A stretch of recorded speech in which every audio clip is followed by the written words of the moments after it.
Aujourd'hui, à Sans Fil, quoi ne pas faire quand on visite une propriété commerciale ou résidentielle?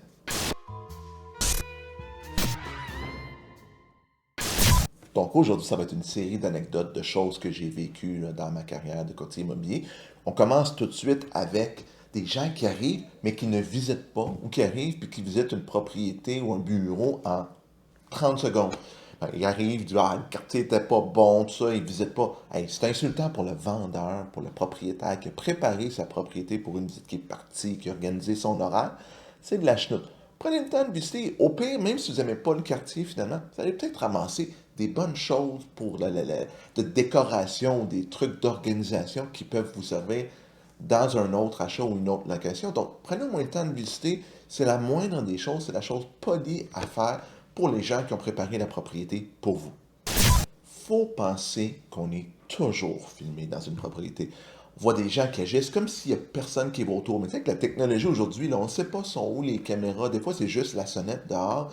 Ça peut être partout. Donc, attention à ce que vous dites. Il y a des gens qui disent des choses négatives. Genre, ah, cette personne-là, c'est donc bien dégueulasse, ses goûts. T'as-tu vu la photo de famille sur le mur? Le bébé, il est laid.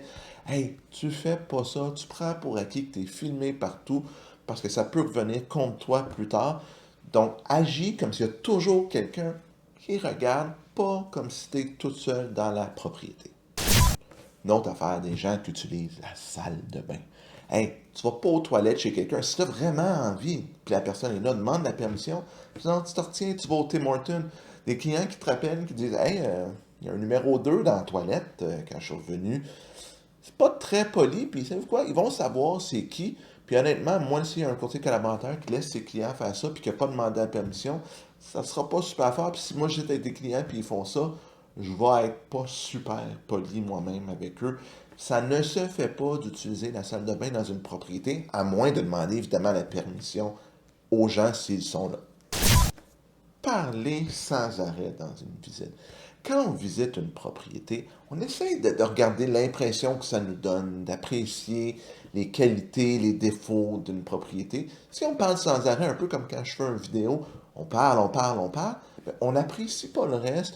Puis là, moi, quand je suis un courtier, puis je vois ça, des clients qui parlent sans arrêt, je deviens étourdi, fatigué. Donc, prenez le temps d'apprécier la propriété.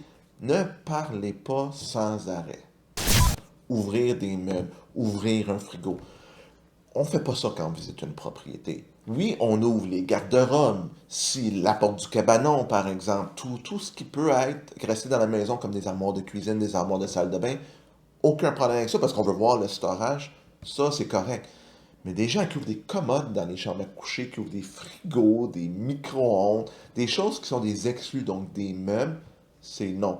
On visite des bureaux, on n'ouvre pas le bureau de la personne, on ne sait pas ce qu'il y a dedans, c'est pas de nos affaires, c'est pas inclus dans la transaction. Donc, on ne fait pas ça, ça ne se fait pas pantoute. Quand on rentre chez quelqu'un dans le résidentiel, parce que dans le commercial, ça s'applique moins, mais quand on rentre chez quelqu'un, on enlève ses souliers, on enlève ses bottes. L'hiver, c'est non négociable. On enlève les bottes, s'il faut, on amène des souliers. Mais même l'été, on enlève les souliers. Le seul temps que ça peut être acceptable de garder ses souliers, c'est si une propriété est vacante ou si c'est vraiment, vraiment sale. Là, on a tous déjà eu des cas, on rentre, on dit ouh, c'est dégueulasse un peu, je vais garder mes souliers, ça c'est correct. Mais on rentre, principe de base, on enlève les souliers. C'est encore pire pour quelqu'un comme une femme qui a des talons hauts, parce que ça peut faire des marques sur les planchers. Ça m'est déjà arrivé des courtiers qui rentrent, je suis là à la visite. Ah, oh, faut que j'enlève mes souliers. Oui, ben là, désolé, c'est la chose polie à faire. On va chez quelqu'un, on enlève ses souliers, à moins que la personne nous dise de le garder. Puis l'hiver, on enlève ses bottes. Puis s'il faut, la seule raison qu'on pourrait peut-être garder les souliers, c'est si on met des choux-claques. Là, je m'excuse, j'ai pas le terme francophone. Si on a des choux-claques, on peut faire ça en commercial, on le voit souvent. On a des choux-claques, on les enlève, on garde nos souliers en dedans. Ça, c'est acceptable. Mais si on a des souliers, des bottes pleines de neige, c'est enlevé l'hiver. Puis l'été, oui, dans un bureau, on garde nos souliers. C'est pas la même chose qu'une maison. Finalement, amener des enfants et ou des groupes de personnes. Puis là, je nuance. Quelqu'un qui a un bébé naissant, c'est correct, je peux comprendre qu'on l'amène. Mais quand il y a des gens qui ont des jeunes enfants qui veulent bouger, courir partout, ben, vous ne visitez pas la propriété, vous faites la discipline. Puis là, si les enfants touchent à quelque chose, brisent quelque chose, vous êtes responsable. Ou des gens, là, on a déjà vu ça, des gens qui amènent les parents, les frères, les sœurs, les cousins. Hey, wow! C'est une visite pour vous. Je dis pas un premier acheteur qui amène un parent, oui, c'est correct, mais on n'amène pas des groupes de personnes ou des jeunes enfants qui vont demander une supervision, puis là, courir partout. C'est sûr que si c'est une deuxième visite, puis vous voulez montrer la maison, c'est une autre chose, mais à des premières visites, ça ne se fait pas. On visite à deux, peut-être à trois au maximum. Puis évidemment, les bébés naissants, c'est exclu parce que ça reste souvent dans une coquille, puis c'est plus compliqué de garder avec les couches et les bois. Mais sinon, on visite seul ou avec un accompagnateur, pas plus. Est-ce que vous trouvez que j'ai raison avec ce qu'on ne devrait pas faire pendant une visite? Si c'est le cas ou si c'est pas le cas, un commentaire, mettez-le, dites-moi ce que vous en pensez. Si vous avez apprécié le contenu, pouce en l'air comme d'habitude, toujours apprécié.